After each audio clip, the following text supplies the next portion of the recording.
نحمده ونصلي ونسلم على رسوله الكريم أما بعد فأعوذ بالله من الشيطان الرجيم بسم الله الرحمن الرحيم قد نرى تقلب وجهك في السماء فلنولينك قبلة ترضاها فول وجهك شطر المسجد الحرام وحيث ما كنتم فولوا وجوهكم شطره وإن الذين أوتوا الكتاب ليعلمون أنه الحق من ربهم وما الله بغافل عما يعملون بارك الله لي ولكم في القرآن العظيم ونفعني وإياكم بالآيات والذكر الحكيم أستغفر الله لي ولكم ولسائر المؤمنين فاستغفروه إنه هو الغفور الرحيم سبحانك لا علم لنا إلا ما علمتنا إنك أنت العليم الحكيم رب اشرح لي صدري ويسر لي أمري واحلل عقدة من لساني يفقه قولي رب يسر ولا تعسر وتمم بالخير وبك نستعين يا فتاح يا فتاح يا فتاح صدق الله العظيم وصدق رسوله النبي الكريم الأمين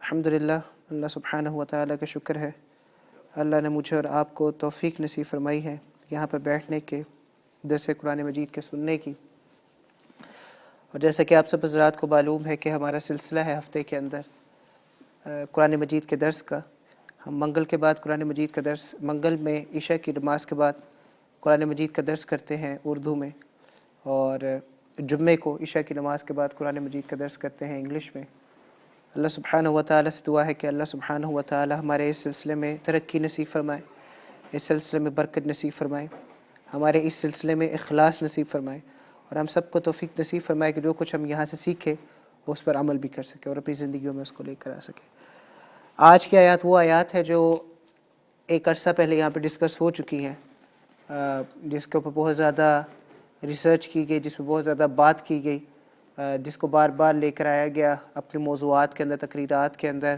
اور عام روزمرہ کی باتوں کے اندر بھی اس کو بار بار لے کر آیا گیا یہ جو ڈسکشن ہے پیورلی آج وہ قبلے کی ڈائریکشن سے متعلق ہے قبلے کی ڈائریکشن پہ پہلے بھی ہماری باتیں گزر چکی ہے لیکن یہ وہ آیات ہے جس میں آپ کو قبلے کی ڈائریکشن کا حکم ملا ہے نبی صلی اللہ علیہ وآلہ وسلم کو قبلے کی کیا ڈائریکشن ہونی چاہیے اس سے متعلق حکم ملا ہے تو اس آیات کا پہلے ترجمہ دیکھ لیجئے پھر اس کی جو مختلف مسائل ہیں اس کے اندر جو مختلف ٹیکنیکلٹیز انوالو ہیں اس میں غور و فکر کرنے کی کوشش کریں گے تو اللہ سبحانہ و تعالیٰ فرماتے ہیں کہ قد نرى تقلب وجهك في السماء بے شک ہم نے دیکھا آپ کے چہرے کو آسمان کی طرف اٹھتے ہوئے اللہ سبحانہ و تعالیٰ نبی صلی اللہ علیہ وآلہ وسلم سے فرما رہے ہیں کہ بے شک ہم نے دیکھا تقلب وجهك في السماء آپ کے چہرے کو بار بار آسمان کی طرف اٹھتے ہوئے فَلَنُوَلِّيَنَّكَ قِبْلَةً تَرْضَاهَا ان قریب ہم آپ کو وہ والا قبلہ عطا فرمائیں گے جو آپ کی پسند کا ہے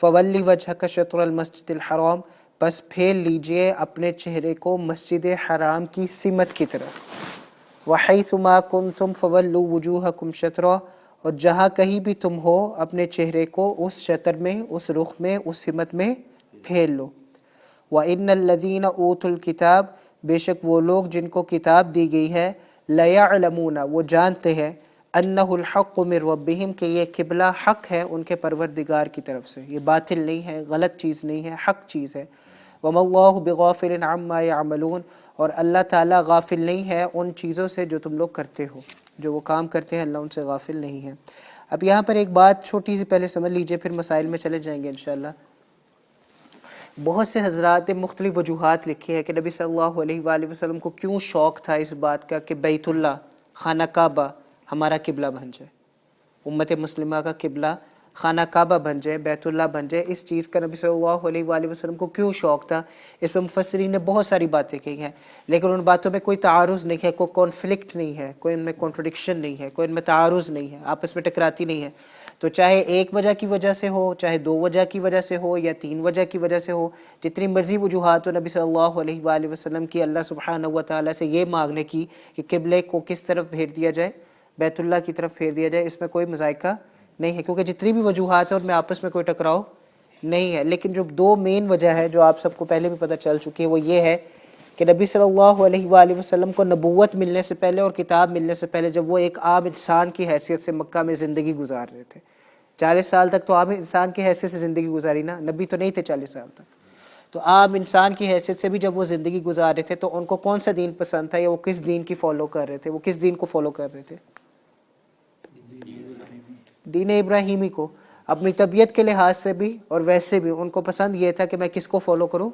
دین ابراہیمی کو. تب بھی وہ بت پرستی نہیں کرتے تھے, وہ بتوں کی پوجا نہیں کرتے تھے, وہ ان رسموں میں یا ان عبادات میں شریک نہیں ہوتے تھے جو مشرکین نے خود بنا لی ہوئی تھی. وہ صرف اور صرف کس میں لگے ہوئے تھے؟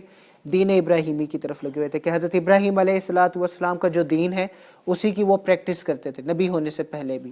اور حضرت ابراہیم علیہ السلام کے دین کے مطابق اور حضرت اسماعیل علیہ السلام کے دین کے مطابق قبلہ کیا تھا؟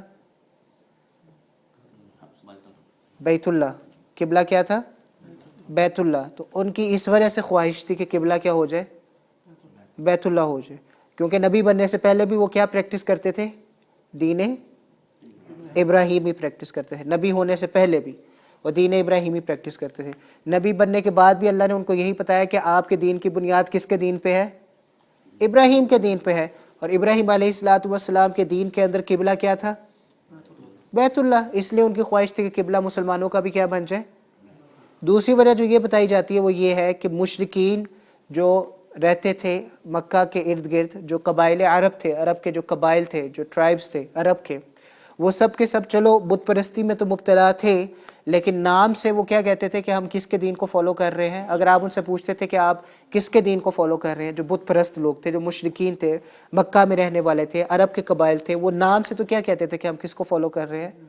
ابراہیم علیہ السلام کے دین کو. تو اگر کعبہ بھی اس چیز کو بنا لیا جائے جو ابراہیم علیہ السلام کے دین میں کعبہ تھا, تو امید تھی اس بات کی کہ یہ سارے لوگ بھی اس طرف مائل ہو جائیں گے.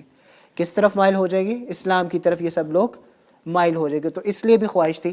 دوسرا جو بات تھی بیت المقدس کے پیچھے, وہ آپ کو بتایا تھا پچھلی دفعہ بھی کہ نبی صلی اللہ علیہ وآلہ وسلم جب مدینہ منورہ تشریف لے گئے تھے تو وہاں پر یہودیوں کے قبائل تھے. وہاں پہ کس کے قبائل تھے؟ اور یہودیوں کا قبلہ کیا تھا؟ بیت المقدس. یہودیوں کا کیا قبلہ تھا؟ بیت المقدس تھا. تو یہودیوں کو اٹریکٹ کرنے کے لیے جو قبلہ تھا وہ کیا رکھ دیا گیا؟ بیت المقدس رکھ دیا گیا. لیکن 16-17 مہینے کے اندر یہ بات اچھی طرح سے واضح ہو گئی تھی کہ مدینہ کے جو یہودی ہیں وہ قریب آنے کے بجائے بلکہ مزید دور ہوتے چلے جا رہے ہیں, وہ مزید سازشیں کرتے جا رہے ہیں. تو پھر اس چیز کی بنیاد پر بیت المقدس کو قبلہ رکھنے کے اندر کوئی فائدہ نہیں تھا. اس لیے نبی صلی اللہ علیہ وآلہ وسلم کی خواہش کے مطابق اور مشرکین مکہ کو اٹریکٹ کرنے کی وجہ سے دوبارہ سے بیت اللہ کو قبلہ بنا دیا گیا. تو یہی وجوہات تھی جس کی بنا پر نبی صلی اللہ علیہ وآلہ وسلم کی خواہش تھی, ان کی پسند تھی, ان کی مرضی تھی کہ قبلہ کس کو بنا دیا جائے؟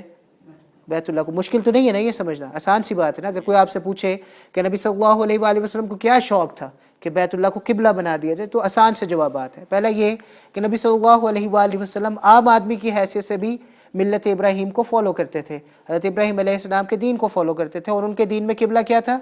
بیت اللہ. اور اسلام کی بنیاد بھی دین ابراہیم علیہ السلام کے اوپر ہے. ان کے دین میں قبلہ بیت اللہ تھا, تو اس دین کے اندر بھی قبلہ بیت اللہ کو رکھنے کے لیے ان کی خواہش تھی یا ان کی مرضی تھی. دوسرا یہ کہ یہودیوں کو اٹریکٹ کرنے کے لیے بیت المقدس کو قبلہ بنایا گیا, لیکن 16-17 مہینے کے بعد یہ تجربہ حاصل ہو گیا کہ وہ لوگ دین کی طرف راغب ہونے والے نہیں ہے, دین کی طرف آنے والے نہیں ہیں. تو دوبارہ سے وہ قبلہ کس کو بنا دیا گیا؟ بیت اللہ کو, نبی صلی اللہ علیہ وآلہ وسلم کے خواہش کے مطابق. لیکن ایک چیز مجھے اور آپ کو یاد رکھنی چاہیے, ہم میں اور انبیاء میں تھوڑا فرق ہوتا ہے. ہمارے مزاج میں اور انبیاء کے مزاج میں کوئی فرق ہوتا ہے. آپ کو جب کسی چیز کی ضرورت پڑتی ہے, آپ جب محتاج ہوتے ہیں کسی چیز کے, تو بے جھجک اللہ کے سامنے ہاتھ پھیلا لیتے ہیں, اللہ سے درخواست بھی کرتے ہیں کہ یا اللہ ہمیں دے دے. اور آپ اللہ کے سامنے ہاتھ پھیلاتے ہیں, درخواست کرتے ہیں کہ یا اللہ ہماری یہ حاجت ہے, یا اللہ ہماری یہ ضرورت ہے, ہمیں یہ چیز دے دے. کبھی آپ نے اشارے کا انتظار نہیں کیا کہ اللہ کی طرف سے آپ کو اشارہ ہو پھر آپ اس چیز کے لیے دعا مانگیں گے. لیکن انبیاء علیہ السلام کی طبیعت اور مزاج یہ تھا کہ اگر ان کی خواہش بھی ہوتی تھی تو وہ درخواست نہیں کرتے تھے اس وقت تک جب تک کہ اللہ کی طرف سے ان کو اشارہ نہ مل جائے. جب ان کو اللہ کی طرف سے درخواست کرنے کا اشارہ ملتا تھا تب وہ اللہ کے سامنے ہاتھ پھیلاتے تھے اور اپنی خواہشات کو اور اپنی حاجات کو اللہ کے سامنے رکھتے تھے. ایک ہے گناہوں کی معافی مانگنا. ایک چیز, ایک کانسیپٹ کو یاد رکھیے گا, ایک بہت باریک سی لائن ہے, ہمارے استاد ہمیں بتاتے ہوتے تھے, اللہ تب دیتا ہے جب آپ کو ضرورت ہوتی ہے, اللہ تب نہیں دیتا جب آپ کی چاہت ہوتی ہے. اللہ gives you when you need it, Allah never gives you when you want it. سمجھ آ رہی بات کہ نہیں؟ جب آپ کو ضرورت, شاز Did you understand what I'm trying to say? Allah give you when you need it. Allah never gives you when you want it. جب آپ چاہتے ہیں کہ مجھے مل جائے تب شاید اللہ آپ کو نہیں دے، لیکن جب آپ ضرورت میں ہوتے ہیں تب اللہ آپ کو دیتا ہے. بہرحال میں انبیاء کی بات کر رہا تھا کہ انبیاء جو ہیں وہ اللہ سے تب مانگتے تھے جب ان کو اللہ کی طرف سے اشارہ مل جاتا تھا کہ ہاں اب آپ مانگ سکتے ہیں. تو نبی کریم صلی اللہ علیہ وآلہ وسلم سے متعلق اللہ نے اس آیت میں کیا فرمایا ہے؟ فَوَلِّ وَجْهَكَ شَطْرَ الْمَسْجِدِ الْحَرَامِ قَدْ نَرَىٰ تَقَلُّبَ وَجْهِكَ. اللہ کہہ رہے ہیں کہ ہم نے دیکھ لیا آپ کے چہرے کو بار بار آسمان کی طرف اٹھتے. تو اس میں نبی کو اجازت مل گئی کہ آپ وہ دعا مانگ سکتے ہیں. اس میں اللہ کی طرف سے اجازت. بار بار نبی صلی اللہ علیہ وآلہ وسلم اوپر دیکھ رہے ہیں کہ شاید اللہ کی طرف سے کوئی آیت نازل ہوگی اور ہمیں حکم دے دیا جائے گا کہ بیت المقدس سے پھر کر اپنا رخ کس طرف کر لو؟ بیت اللہ کی طرف کر لو. تو یہ نبی صلی اللہ علیہ وآلہ وسلم کا اشارہ تھا. اس کے بعد نبی صلی اللہ علیہ وآلہ وسلم نے اللہ سے دعا مانگنا شروع کی. تو دعا کے جواب میں اللہ نے کہا فَلَنُوَلِّيَنَّكَ قِبْلَةً تَرْضَاهَا، ان قریب ہم اس چیز کو قبلہ بنائیں گے جو آپ کی پسند کا ہوگا. تو یہاں سے اللہ کی طرف سے نبی صلی اللہ علیہ وآلہ وسلم کو اشارہ مل گیا اس بات کا کہ ان کی دعا قبول ہو گئی. تو اس کی خوشی ہوتی ہے نا انسان کو، جب انسان کو یہ پتہ چل جائے کہ اللہ نے میری دعا اب قبول کرنی ہی کرنی ہے تو اس کی ایک خوشی ہے.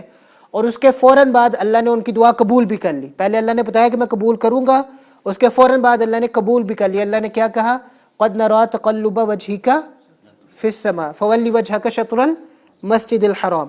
اپنے چہرے کو پھیر لو مسجد حرام کی سمت کی طرف. تو سب سے پہلے اللہ نے اشارہ دیا کہ دعا مانگو، تو دعا مانگنا شروع کر دی. پھر اللہ نے خوشخبری دی کہ دعا قبول کر لی. اس کے بعد ڈبل خوشخبری کیا تھی کہ اللہ نے اس کا حکم بھی دے دیا. بات سمجھ میں آ رہی ہے؟ اس آیتوں کا ربط آپ کو سمجھ میں آ رہا ہے؟ پہلی حصے میں آپ کو اشارہ مل گیا نبی صلی اللہ علیہ وآلہ وسلم کو دعا مانگنے کا. دوسرے حصے میں اللہ سبحانہ و تعالیٰ نے فرما دیا کہ آپ کی دعا کو میں قبول ان قریب کر لوں گا، ایک خوشی کہ میری دعا قبول ہو جائے گی. تیسرے حصے میں اللہ سبحانہ و تعالیٰ نے حکم دے دیا کہ نبی صلی اللہ علیہ وآلہ وسلم کی دعا کے مطابق اپنے قبلے کو بدلو. یہ تو تھوڑا سا ہسٹوریکل کانٹیکسٹ ہے. اب بات ہے اصل سمجھنے والی، اب بات ہے ذرا آپ لوگوں کی توجہ والی. جن کو نیند آ رہی ہے وہ اپنے سارے ایک دفعہ ہلا لیں، کیونکہ بات سمجھ نہیں ہے. آج یہ سوچ کے جانا بات سمجھ نہیں ہے تاکہ کل کو اس مسئلے میں تو اللہ نے خیر کر دی ہے انشاءاللہ. اب اس طرح کا مسئلہ تو نہیں آئے گا اللہ نے چاہا تو. لیکن اگر آپ کے عزیز و قارب میں یا آپ کے جاننے والوں میں کبھی اس طرح کا مسئلہ ہو تو بتانے میں آسانی ہوتی ہے. اب اللہ سبحانہ و تعالیٰ نے کیا کہا؟ اگر قرآن مجید ہے تو کھول کے دیکھیں گے اللہ نے کہا کیا ہے پھر اس پہ بات کریں گے. اللہ سبحانہ و تعالیٰ فرما رہے ہیں فَوَلِّ وَجْهَكَ شَطْرَ الْمَسْجِدِ الْحَرَامِ، اپنے چہرے کو، فولی اپنے چہرے کو، وجہ کا، وجہ کہتے ہیں چہرے کو، اپنے چہرے کو پھیر لو شطر المسجد الحرام، مسجد حرام کی سمت کی طرف. قبلہ کیا ہے؟ مسجد حرام کے کعبہ، کیا کہتے ہیں اس کو؟ حجر اسود، وہ سارا جو کعبہ. ہاں قبلہ کیا ہے؟ مسجد حرام ہے یا کعبہ ہے؟ کعبہ ہے، کعبہ ہے. پریشان نہ ہو، میں آ کے توجہ دلانا چاہتا ہوں ایک چیز کی طرف. آپ کا قبلہ کیا ہے؟ اگر آپ کعبے کے اندر ہے، مسجد حرام کی طرف ہے، تو آپ کس کی طرف رخ کریں گے؟ کعبے کی طرف ہی رخ کریں گے نا. جہاں بھی کھڑے ہوں گے آپ نے عین کعبے کی طرف رخ کرنا. تو اللہ کو تو چاہیے تھا، اللہ یہاں پہ کیا کہتے ہیں جو ابھی آپ نے آیت پڑھی ہے اس میں اللہ سبحانہ و تعالیٰ کو چاہیے تھا کہ اللہ فرماتے ہیں فَوَلِّ وَجْهَكَ إِلَى الْكَعْبَةِ. فَوَلِّ وَجْهَكَ قبلہ آپ سب کا کیا ہے؟ کعبہ ہے نا. لیکن اللہ کعبہ تو کہہ نہیں رہے، اللہ تو مسجد حرام کہہ رہے ہیں. یہ کیا ہو گیا؟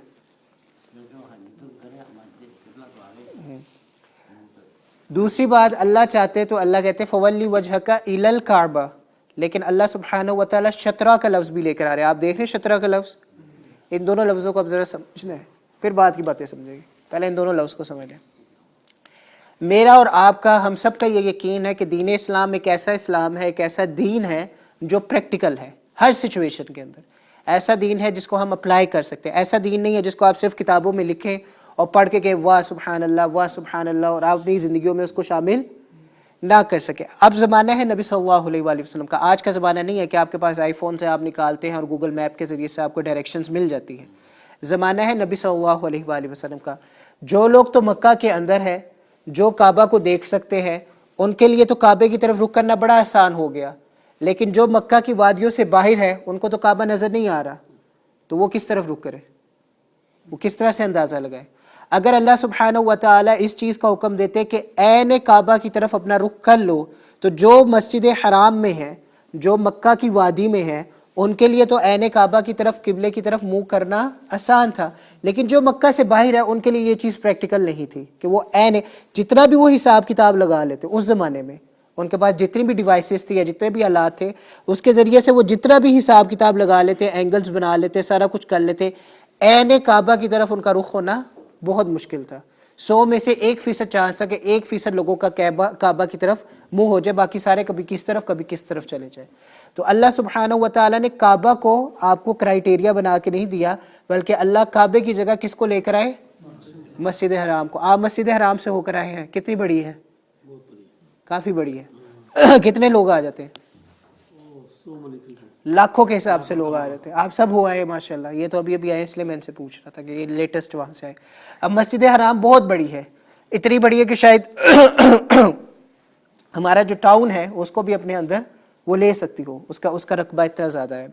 اب مسجد حرام کعبے سے بہت زیادہ ہے، اس کے اندر اللہ آپ کو اس چیز کا اشارہ دے رہے ہیں کہ آپ کا جو کعبہ ہے وہ صرف چھوٹی سی ایک چیز نہیں ہے، بلکہ وہ اس سے تھوڑی بڑی ہے۔ مسجد حرام ہے پورا کا پورا جو احاطہ ہے۔ اب جو مکہ سے باہر کی وادیوں والے ہیں، جو بالکل اس کے امیڈیٹ وادیوں والے ہیں، ان کے لیے مسجد حرام کی طرف رخ کرنا آسان ہے، کیونکہ وہ بہت بڑی جگہ ہے، تو اس کی طرف سب کا رخ کر لینا بہت زیادہ آسان ہے، مشکل نہیں ہے۔ لیکن پھر جو لوگ اسکاٹ لینڈ میں رہ رہے ہیں وہ کیا کریں؟ اب مسجد حرام کی طرف منہ کرنا، عین مسجد حرام کی طرف منہ کرنا بھی مشکل ہے۔ آپ کو پتہ ہے اگر آپ کی یہاں پر پوزیشن 1 ملی میٹر بھی چینج ہو جاتی ہے، آپ اس کو میئر کرنا شروع کریں تو آپ کا قبلہ جو ہے وہ لیبیا نکل رہا ہوگا یا آپ کا قبلہ موروکو نکل رہا ہوگا، اگر 1 ملی میٹر کا بھی فرق پڑ جاتا ہے یہاں سے۔ تو اس لیے اللہ سبحانہ و تعالیٰ نے لفظ مسجد حرام سے پہلے شطر کا رکھ دیا۔ اب شطر کے کیا معنی ہیں؟ شطر دیکھ رہے ہیں آپ کو آیت میں نظر آ رہا ہے؟ شطر کے کیا معنی ہیں؟ شطر کے 2 معنی ہیں۔ یہ چیز ہے نا ہمارے پاس آئی فون، اگر آپ اس کو آدھا کر دیں اس کا مطلب ہے شطر۔ آئی فون کا آدھا شطر الائی فون ہو جائے گا، شطر الہاتف۔ شطر الہاتف کا مطلب کیا ہے؟ آئی فون کا آدھا حصہ۔ ایک یہ معنی ہے۔ ایک شطر کا معنی یہ ہے سمت، سمت عین نہیں۔ دیکھیں 2 چیزیں ہیں، ایک ہے کہ آپ اپنی ڈائریکشن کو ایگزیکٹلی ویسا کریں، ایک یہ ہے کہ آپ اپنی ڈائریکشن کو سمت میں لے آئے، آپ اس کی سمت میں چلے جائیں۔ یہاں پر سب مفسرین کے نزدیک اتفاق ہے اس بات کا کہ شطر کا معنی سمت ہے، عین نہیں ہے۔ عین اور سمت میں فرق سمجھنے کی کوشش کیجئے۔ عین کا مطلب یہ ہے کہ آپ کی ڈائریکشن ایگزیکٹلی کعبے کی طرف یا مسجد حرام کی طرف ہونی ہے، ایگزیکٹلی 1 ملی میٹر کا بھی فرق نہ ہو۔ سمت یہ ہے، سمت کا مطلب یہ ہے کہ آپ کا رخ تھوڑا بہت اس کی طرف ہو، اگر تھوڑا بہت اس سے نکلتا بھی ہو تو کوئی فرق نہیں پڑتا ہے۔ لیٹ سے اگر آپ اس جو چیئر آپ کے سامنے پڑی ہے اس کا رخ بالکل سیدھا ہے تو آپ یہ کہہ سکتے ہیں کہ اس کا رخ بعین ہی سیدھا ہے، بالکل سیدھا ہے۔ لیکن اگر آپ اس کو تھوڑا سا ٹیڑھا کر کے رکھ دیتے ہیں، نہ یہ رائٹ کی طرف ہے نہ یہ لیفٹ کی طرف ہے، یہ درمیان میں ہے، تو آپ کہیں گے کہ اس کی سمت سیدھی طرف ہے۔ حالانکہ یہ بعین ہی ایسی نہیں پڑی، کرسی کو دیکھیے، بعین ہی ایسے نہیں پڑی ہے، یہ کرسی بعین ہی۔ اب یہاں پر جو کرسی کی ڈائریکشن ہے وہ بعین ہی سیدھی ہے، آپ کہیں گے یہ عین سیدھی ہے، ٹھیک ہے۔ لیکن اگر آپ اس کرسی کو تھوڑا سا ایسے پھیر دیتے ہیں، نہ یہ رائٹ کی طرف ہوتی ہے نہ یہ لیفٹ کی طرف ہوتی ہے نہ یہ پیچھے کی طرف ہوتی ہے، تو آپ اسے کیا کہیں گے؟ اس کی سیدھی سمت ہے۔ حالانکہ یہ سیدھی نہیں ہے لیکن اس کی سیدھی کی سمت ہے۔ تو یہاں پہ شطر کا لفظ اللہ اس معنی میں استعمال کر رہا ہے کہ آپ نے اپنے رخ کو بیت اللہ یا مسجد حرام کی سمت کی طرف کرنا ہے۔ ضروری نہیں ہے کہ مسجد حرام کی طرف بعین ہی کرنا ہے، بلکہ اس کی سمت کی طرف کرنا ہے۔ آپ کو میں مثال دیتا ہوں، آپ سب حضرات یہاں پہ جو بیٹھے ہیں پاکستان اور بنگلہ دیش سے ہیں، شاز نہیں ہے، شاز اسکاٹش ہے، بہرحال پاکستان اور بنگلہ دیش سے۔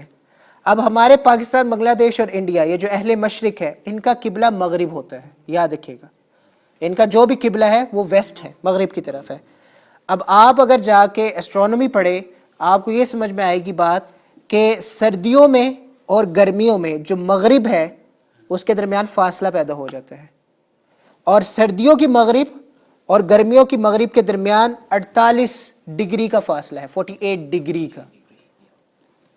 مغرب میں گرمیوں میں جو آپ کی مغرب ہے اور سردیوں میں جو آپ کی مغرب ہے، ان دونوں کے درمیان ایک گیپ ہے۔ اگر لیٹ سے آپ کی سردیوں میں مغرب اس طرف ہو رہی ہے تو گرمیوں میں آپ کی مغرب اس طرف ہوگی، اور ان کے درمیان کتنا فاصلہ ہے؟ 48 ڈگری کا، 2 ڈگری یا 3 ڈگری کا نہیں ہے، 48 ڈگری کا فاصلہ ہے۔ اس کے درمیان کتنا فاصلہ ہے؟ 48۔ کیا کبھی آپ نے پاکستان یا بنگلہ دیش میں لوگوں کو دیکھا ہے کہ گرمیوں میں ان کا قبلہ فرق ہو اور سردیوں میں ان کا قبلہ فرق ہو؟ کبھی ایسا ہوا ہے؟ اگر ہوا ہے تو بتا دیجئے. نہیں ہوتا ایسا، قبلہ ایک ہی رہتا ہے. قبلہ باوجود اس بات کے کہ مغرب کی پوزیشنز میں فرق آ رہا ہے. مغرب کی پوزیشن میں کتنا فرق ہے؟ 1 ڈگری کا، 2 ڈگری کا، 48 ڈگری کا. ٹھیک ہے. اس بنیاد پر اور بھی بہت سی مثالیں ہیں. اس بنیاد پر علماء کا ایک فیصلہ ہے، اس آیات کی بنیاد پر علماء کا ایک فیصلہ ہے کہ اگر آپ کی مسجد حرام سے جہاں پہ آپ کھڑے ہیں، اگر آپ کی ود ان 45 ڈگری ریڈیس کے اندر اگر آپ کی پوزیشن بدل جاتی ہے، آپ کی نماز صحیح ہے. اگر 45 ڈگری کو آپ سرپاس کر جاتے ہیں، اگر 45 ڈگری سے آپ تجاوز کر جاتے ہیں، پھر آپ کی نماز پڑھنا درست نہیں ہے، پھر آپ قبلے کی ڈائریکشن میں. اور یہ جو 45 ڈگری کی آپ کو سہولت مل رہی ہے، یہ قرآن کی آیات سے مل رہی ہے. اللہ چاہتے تو اللہ آپ کو کہتے فولی وجہک الی الکعبہ، آپ بیت اللہ کی طرف منہ کر لیں، آپ کعبہ کی طرف منہ کر لیں، کیونکہ ہمارا قبلہ تو کعبہ ہے، ہمارا قبلہ تو وہ جو سکیئر ہے وہ کعبہ ہے. لیکن اللہ نے کیا کہا؟ مسجد حرام کی طرف منہ کرو. اور پھر اللہ نے لفظ انکلوڈ کر دیا شطر کا، جس کا معنی یہ ہے کہ مسجد حرام کی طرف رخ کرنا بھی ضرورت نہیں ہے، اس کی سمت کی طرف رخ کر لینا کافی ہے. لیکن اس میں ایک چیز یاد رکھیے گا، جن لوگوں کو مسجد حرام اپنے سامنے نظر آتی ہے، ان کے لیے بعینی ہی مسجد حرام کی طرف رخ کر کے نماز پڑھنا ضروری ہے. اگر وہ ادھر ادھر ہو گئے تو نماز جائز نہیں. لیکن اگر ہمیں اپنی آنکھوں سے مسجد حرام یا کعبہ نظر نہیں آ رہا، تب ہمارے پاس یہ 45 ڈگری کی سہولت موجود ہے. ہاں علماء کے اس بات پہ اختلاف ہے کہ یہ سہولت یا یہ جو آپ کے سامنے ریلیکسیشن ہے، کیا یہ 45 ڈگری تک کی ہے یا نہیں. لیکن سب کا اتفاق ایک بات پہ ہے، اور یہ ہے، وہ اتفاق کی بات یہ ہے کہ ود ان 25 ڈگری سب کا اتفاق ہے، چاہے وہ مالکی ہو، شوافی ہو، حنابلہ ہو، حنفیہ ہو، سارے علماء کا اس بات پر اتفاق ہے کہ ود ان 25 ڈگری آپ موو کر سکتے ہیں. ایک بات سمجھ لیجیے، بات مکمل ہوگی پھر آپ کو سارے آپ کے سوالات شاید حل ہونا شروع ہو جائیں گے. میں بہت بیسک سی بات کر رہا ہوں آپ کے سامنے کہ آپ کو اجازت ہے، سب کے نزدیک آپ کو اجازت ہے 25 ڈگری کے اندر اندر موو کر لینے کی، آپ کو اجازت ہے. اور احناف کے نزدیک تو آپ کو ود ان 45 ڈگری موو کر لینے کی بھی اجازت ہے. دوسرا سوال یہ پیدا ہوتے ہیں، آج کل ہمارے پاس آ گئے ہیں یہ ڈیوائسز. ٹھیک، ان ڈیوائسز کی بنیاد پر ہمارے لیے ڈائریکشن فائنڈ آؤٹ کرنا کوئی مشکل نہیں رہا. پرانے زمانے میں یہ ہوتا تھا کہ چونکہ یہ آلات نہیں تھے، یہ مینس نہیں تھے، یہ چیزیں نہیں تھی، تو صحابہ مسجد بناتے تھے تو جو لوگوں نے دوبارہ سے مسجد بنانی ہوتی تھی وہ اس کے قریب ہی مسجد بنا لیتے تھے، اس کا ڈائریکشن دیکھتے ہوئے اس کے قریب مسجدیں بنا لیتے تھے. اس لیے آپ دیکھتے ہیں کہ مسلمان جہاں جہاں بھی گئے ہیں وہاں پر بہت بہت پرانی مساجد ہے. میرا ایک دوست تھا، ہے بلکہ ابھی تک، وہ یہاں سے بلغاریہ سے ہے.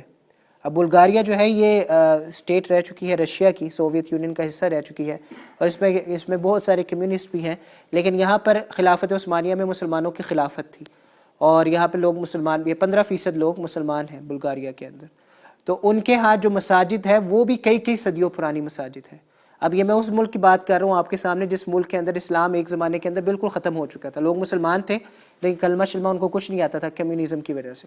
بہرحال تو ہمیں ان چیزوں سے کیا پتہ چلتا ہے کہ مساجد بہت بہت پرانی ہے، قدیم مساجد ہے.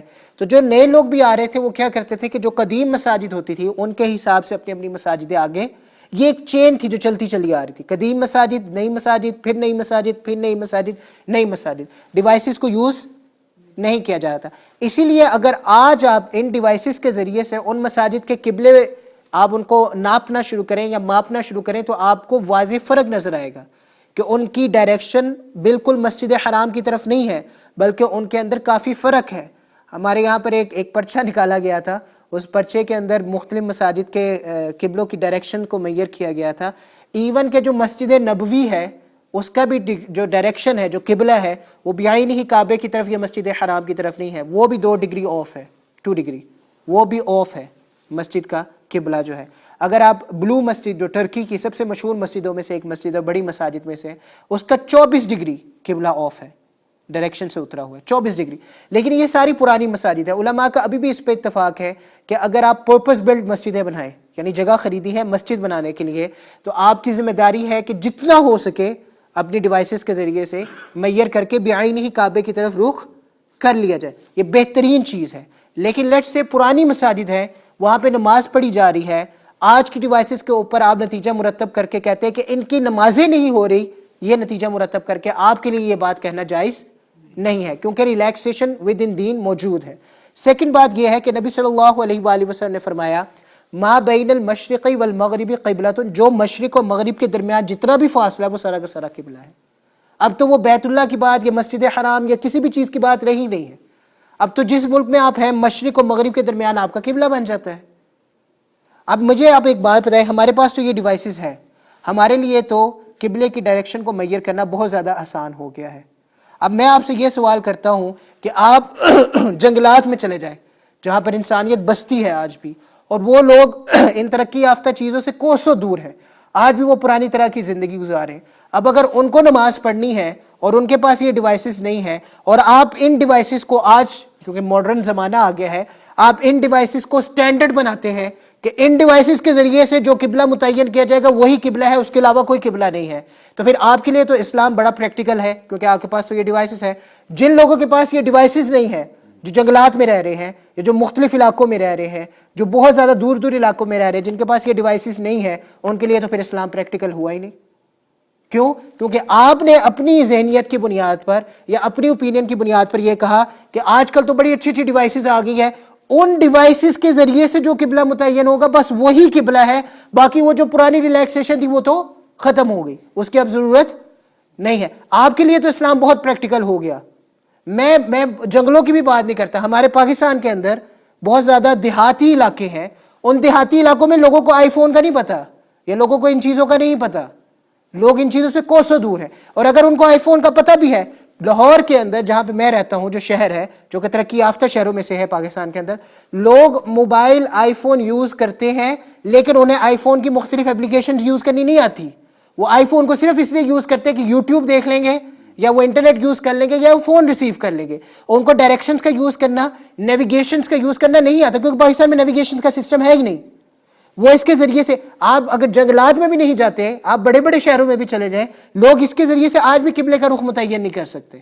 آج بھی لوگوں کے اندر اتنی ایبلٹی نہیں ہے کہ وہ قبلے کا رخ اس کے ذریعے سے متعین، وہ صرف ایک ٹرینڈ چل پڑا ہے، سب کے پاس آئی فون ہے تو انہوں نے بھی آئی فون لیا ہوا ہے، چودھری بننا ہے، ٹانگ اوپر رکھنی ہے تو آئی فون لے لیا ہے، لیکن ان کو یوز کرنا نہیں آتا آئی فون. میں آپ کو سچ بتا رہا ہوں، ان کو آئی فون یوز کرنا نہیں آتا ہے. تو اگر آپ آئی فون کو یا آج کے جدید آلات کو سٹینڈرڈ بناتے ہیں قبلے کے رخ کو متعین کرنے کا، تو آپ کے لیے تو اسلام پریکٹیکل، باقیوں کے لیے اسلام پریکٹیکل، جبکہ اس اسلام کا، اس دین کا دعویٰ ہے کہ یہ تمام لوگوں کے لیے، تمام زمانوں کے لیے، یہ ہر بندے کے لیے یہ اسلام کیا ہے؟ پریکٹیکل ہے. یہ اسلام ایسا نہیں ہے کہ آپ کے لیے تو آسان اور اگلے کے لیے. ابن رجب ہے، حنبلی ہے، اب وہ حنفی بھی نہیں ہے، آپ کہہ کے ہمیشہ حنفیوں کی بات کرتے ہیں. ابن رجب ہے، حنبلی ہے، انہوں نے اپنی کتاب کے اندر 8ویں ہجری میں جبکہ آلات تھے، آپ کو پتا ہے نا عمر خیام کا زمانہ 8ویں ہجری سے پہلے کا ہے، اور عمر خیام وہ آدمی ہے جس نے اسٹرانومی کے اندر بیس رکھی تھی. آج بھی آپ کی یونیورسٹیز کے اندر اگر ڈاکٹر طارق منیر صاحب یہاں پہ ہو تو وہ میری بات کی توثیق کریں گے کہ آج بھی آپ کی یونیورسٹیز کے اندر جب اسٹرانومی پڑھائی جاتی ہے تو عمر خیام کے فلسفوں کو پڑھایا جاتا ہے، اس کی تھیوریز کو پڑھایا جاتا ہے، اس کی فائنڈنگز کو پڑھایا جاتا ہے، اس کی ڈسکوریز کو پڑھایا جاتا ہے. اور اگر آپ کو زیادہ شوق ہے تو میرے علم کے مطابق ایون کہ ہالی ووڈ والوں نے، انگریزوں نے عمر خیام پہ فلم بنائی ہے کہ اس نے اپنی ساری ریسرچ کیسے کی تھی اور اس نے کہاں پر مینار بنائے تھے اور اس نے کہاں سے چیزیں بنائی تھی، اور جو آپ آبزرویٹریز کے نام سے آج جگہوں کو یاد رکھتے ہیں اور جو آپ کے پاس ساری جو آلات ہیں جس کی بنیاد پر آپ سارے رخ متعین کرتے ہیں، وہ اس نے اپنے زمانے میں یہ سارے کام کیے تھے. اب اس کے زمانے تک بھی ہر چیز موجود تھی، ایسے آلات موجود تھے جس کی بنیاد پر آپ قبلے کا رخ اچھی طرح سے متعین کر سکتے تھے. لیکن ابن رجب نے یہی بات کہی ہے کہ جو عام طریقہ کار ہے، جو پرانا طریقہ چلتا آ رہا ہے، پرانے زمانے میں نہ گھڑیاں ہوتی تھی نہ کچھ اور ہوتا تھا. پرانے لوگ کیسے ٹائم کا اندازہ کرتے تھے؟ چاند کو دیکھ کے، سورج کو دیکھ کے، ستاروں کو دیکھ کے ایسے ہی اندازہ کرتے تھے. ان کے مطابق بھی ابن رجب حنبلی جو ہے انہوں نے بھی یہ بات رکھی ہے کہ آپ آلات کو یوز کر سکتے ہیں لیکن اتنی ایکسٹینٹ تک یوز نہیں کر سکتے کہ آپ اس کو سٹینڈرڈ بنا دیں کہ بھائی جو ہوگا بن آلات کی بنیاد پہ ہوگا، دیٹس اٹ. اب اندازے سے کچھ نہیں ہو سکتا، آپ اس کو سٹینڈرڈ نہیں. اور دین کے اندر آپ بہت سارے مسائل کے اندر اگر آپ جائیں، ایگزیکٹلی آپ کو رولس اینڈ ریگولیشنز نہیں پتہ ہوتے، لیکن آپ کا اندازہ ہوتا ہے، آپ کا غالب گمان ہوتا ہے، آپ کی موسٹ پروبیبلٹی ہوتی ہے جس کی بنیاد پر فیصلے کر دیے جاتے ہیں۔ آپ مجھے ایک بات بتائیں، آپ ٹیک لگا کے بیٹھے ہو، آپ ٹیک لگا کے بیٹھے ہو اور آپ کو نیند آ جاتی ہے، ایک لمحے کے لیے نیند آ جاتی ہے، آپ کا وضو رہا یا نہیں رہا؟ کیوں؟ کیا پتہ نہیں؟ نہیں نہیں، ٹیک لگانے سے بھی وضو نہیں ٹوٹتا۔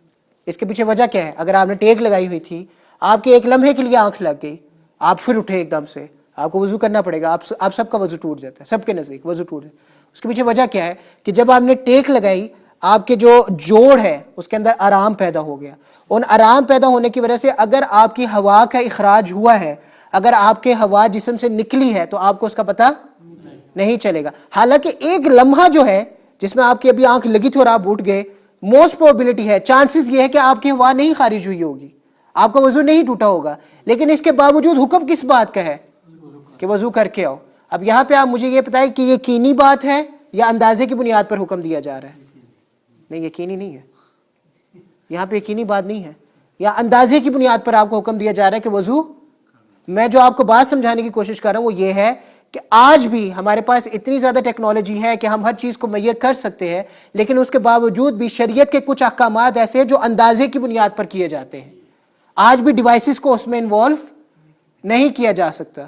لیٹ سے اگر آپ کسی کمرے میں بیٹھے ہیں اور آپ کی ہوا کا اخراج ہوا ہے، آپ کو کم از کم بو تو آ سکتی ہے اس کی، آپ کو پتہ تو چل سکتا ہے، آپ دوسری چیزوں کے ذریعے سے پتہ تو کر سکتے ہیں کہ آپ کا وضو ٹوٹا ہے یا نہیں ٹوٹا، لیکن اس چیز کو بیسک یا اس چیز کو سٹینڈرڈ یا اس چیز کو معیار نہیں بنایا گیا۔ ایک حکم دے دیا گیا کہ آپ نے ٹیک لگائی، آپ کو اونگ آ گئی، آپ کا وضو ٹوٹ گیا، آپ کو وضو کرنا ہے۔ وجہ کیا ہے؟ آپ کے جوڑ آرام میں آ جائے گی، آپ کی ہوا نکلے گی، آپ کو پتہ بھی نہیں چلے گا، آپ کی ہوا نکل جائے گی۔ اس بنیاد پر آپ کا وضو ٹوٹ گیا اور آپ کو وضو کر کے آنا ہے۔ اب یہ جو حکم آپ کو دیا جا رہا ہے یہ اندازے کی بنیاد پہ دیا جا رہا ہے، یقینی بات نہیں ہے کہ آپ کے اندر سے ہوا نکلی ہے یا نہیں نکلی ہے، یقینی بات نہیں ہے۔ اسی طرح قبلے کے اندر بھی آپ یقینی طور پہ کچھ نہیں کہہ سکتے، آج بھی کچھ نہیں کہہ سکتے۔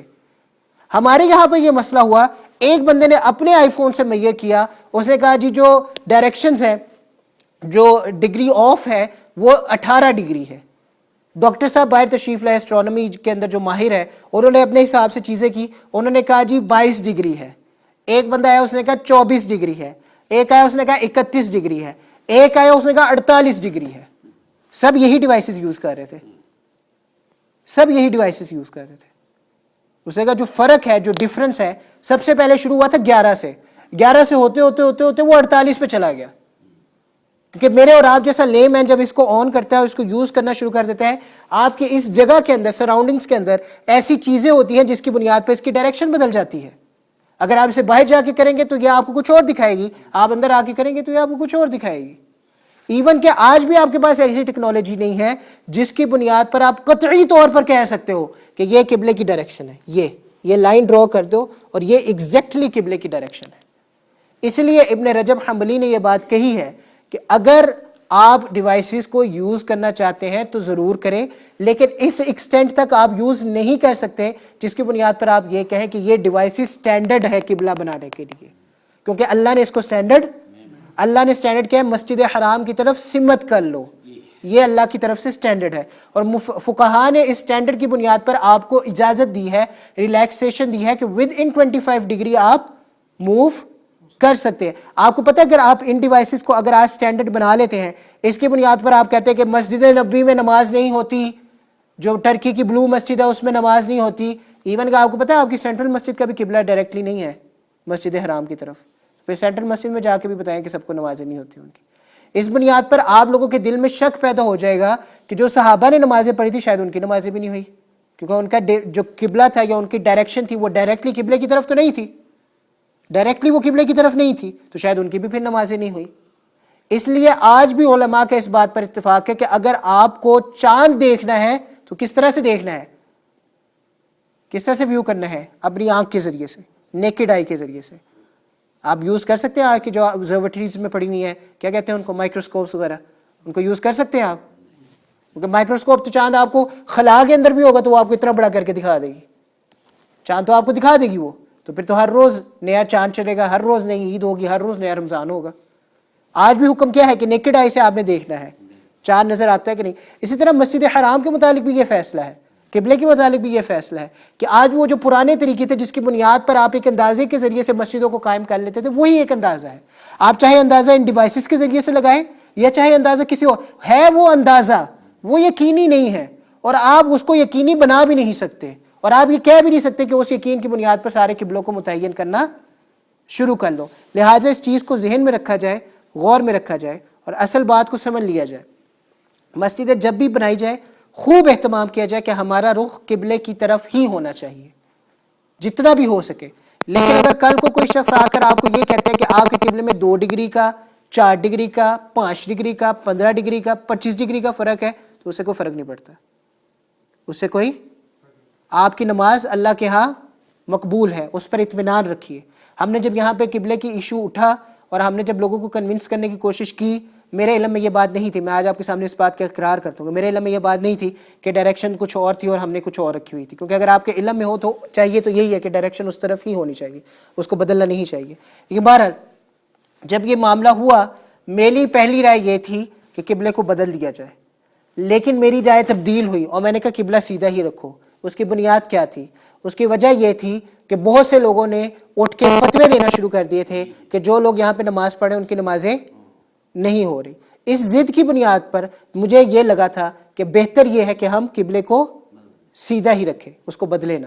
کیونکہ میں اور آپ یہ فیصلہ کرنے والے نہیں ہے کہ کس کی نماز اللہ قبول کر رہا اور کس کی نماز اللہ قبول نہیں کر رہا. وہ فقہا ہے، انہوں نے مسائل نکال کر ہمیں دیے ہیں، اور اگر ان مسائل کے اندر رہتے رہتے ہم اللہ کا کوئی حکم بجا لے کر آ رہے ہیں، اللہ کے حکم کی تعمیل کر رہے ہیں، تو اس کی بنیاد پر آپ ہمیں یہ نہیں کہہ سکتے کہ آپ کی نماز ہوگی یا آپ کی نماز نہیں ہوگی. ہاں آپ ہمیں یہ ضرور کہہ سکتے ہیں کہ مولانا ہمارا کمفرٹ لیول وہ نہیں رہا جو پہلے تھا، اور برائے مہربانی ہمارے کمفرٹ لیول کے لیے، ہمیں کمفرٹیبل فیل کرانے کے لیے آپ اس قبلے کے رخ کو نہیں، اپنے رخ کو، قبلے کا رخ تو نہیں بدل سکتا، اپنے رخ کو بدل دیجئے. تو ہاں ٹھیک ہے، ضرور ہم کنسیڈر کریں گے اور ضرور ہم اس پر پوری طرح سے عمل کرنے کی کوشش کریں گے.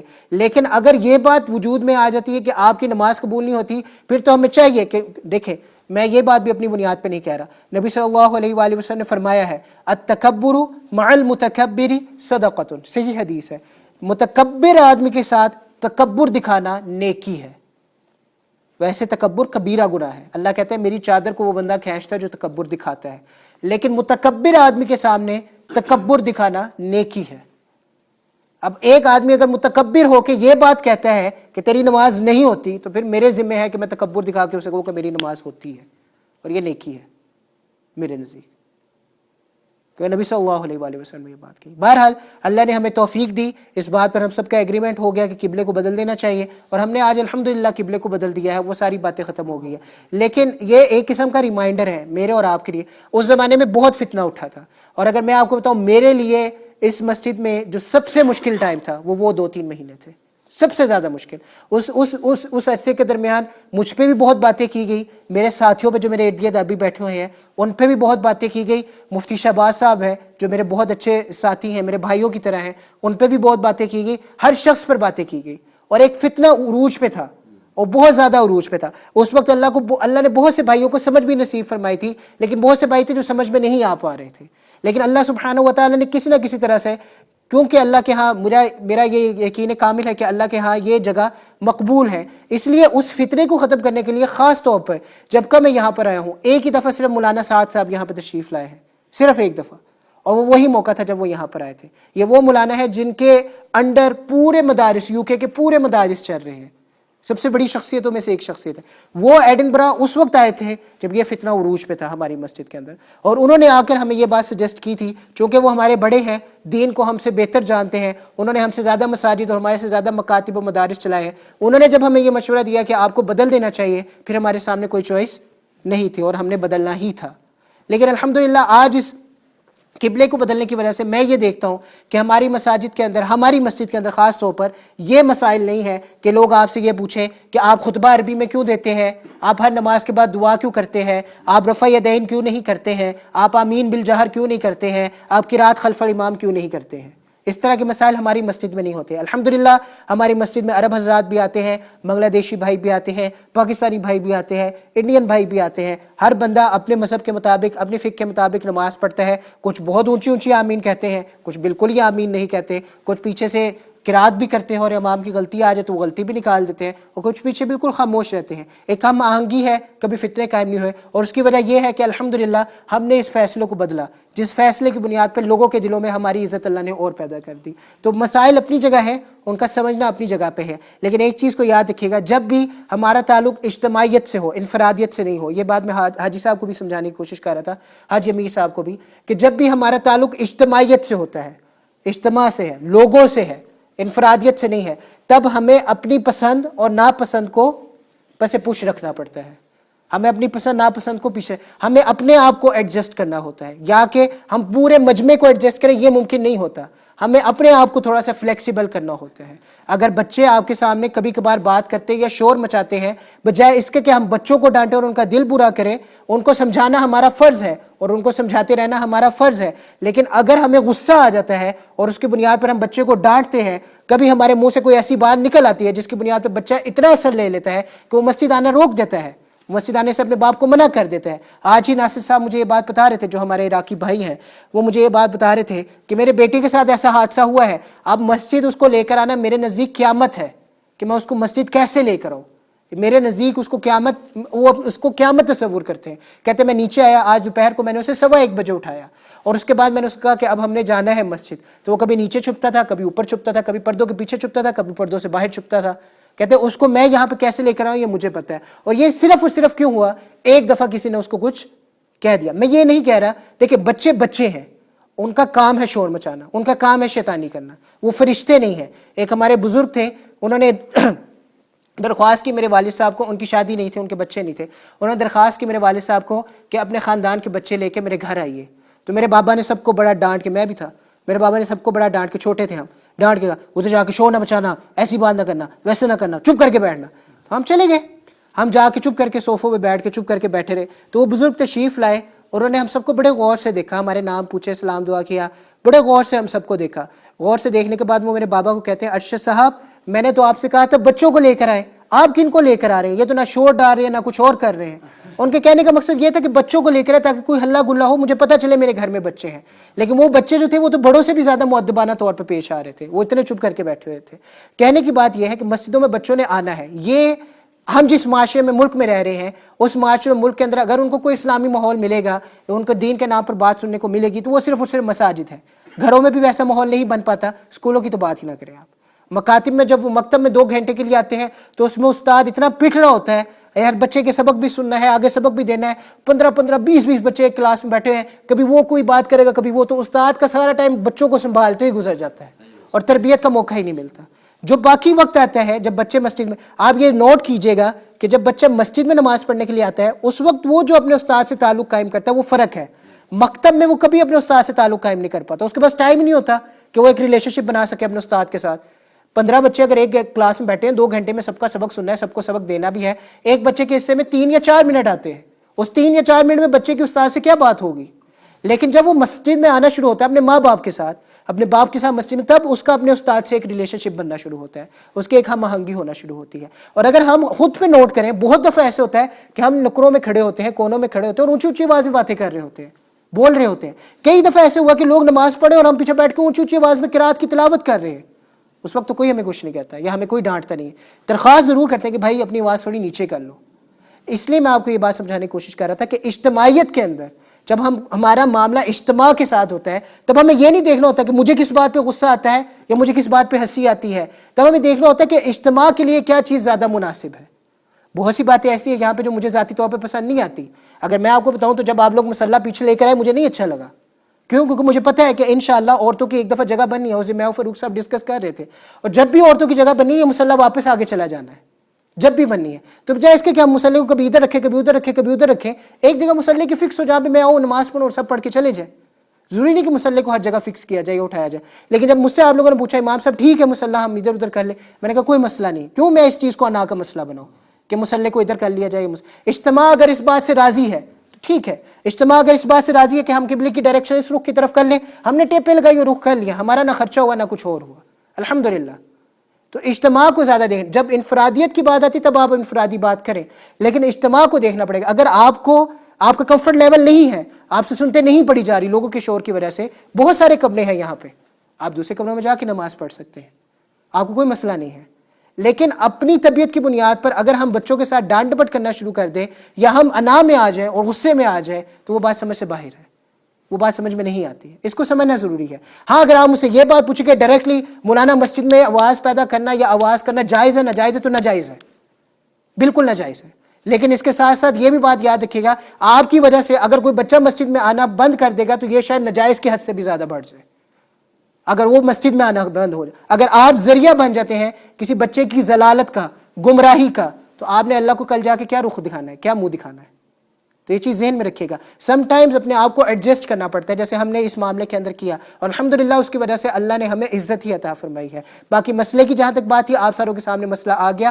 48 ڈگری تک احناف کے نزدیک موو کرنا جائز، 48 کے اوپر اختلاف ہے، لیکن 25 پر سب کا اتفاق ہے کہ 25 کے اندر اندر آپ موو کر سکتے ہیں. اس کے علاوہ اگر آپ کے ذہن میں سوال ہو تو آپ ضرور مجھ سے پوچھ سکتے ہیں. اللہ سے دعا ہے اللہ سبحانہ و تعالیٰ جو کچھ ہمیں سنا ہے اس پر عمل کرنے کی بھی توفیق نصیب فرمائے اور آگے تک پہنچانے کی بھی توفیق نصیب فرمائے.